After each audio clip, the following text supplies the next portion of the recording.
Tingnan mo sila. Para talaga magkapatid, no? Naku, oo. Bibigay ko yan sa'yo. Lahat? Alam nga naman kasing dalhin ko pa to sa States, di ba? Alam mo, ang swerte mo talaga, no? Lahat naghahangad na maging masaya. Siguro, Nay, kung hindi nagkasakit si tatay, mayaman din tayo, no? Saan mo naman nakuha yan, anak? Di ba, Nay, dati si tatay, kasosyo ni Tito Jorge sa negosyo? Napalago ko ng negosyo sa abot ng mga kaya ko. Pero ikaw ang tutupad sa mga pangarap namin ng mami mo. Ngunit sadyang hindi patas ang mundo. Marissa, di ba?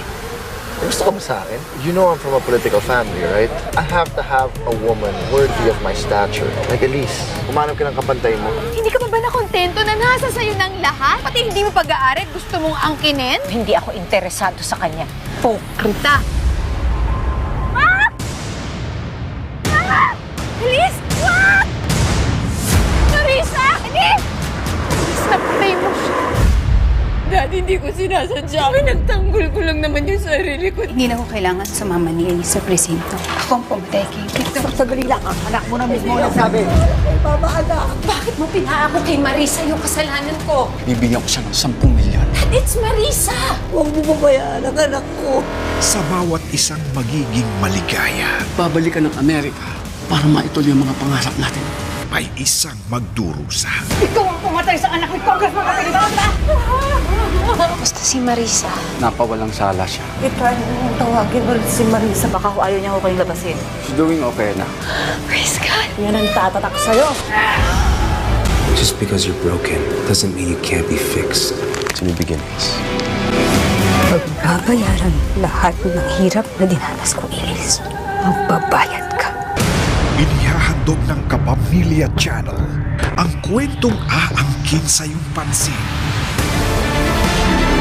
Marisa! In the flesh! Hindi mo na kailangan lumuha ngayon. Hindi mo na kailangan masaktan.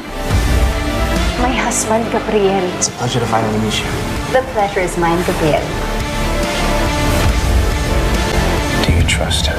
With my life. Gagawin niya ang lahat para sa akin. Agawan ng yaman. Kukunin ko ang lahat sa'yo. Hindi pwedeng malaman ni Elise. Kung kaya mo magsinungaling sa kanya, ako hindi. Gusto kong maging honest sa inyo. Buntis ako.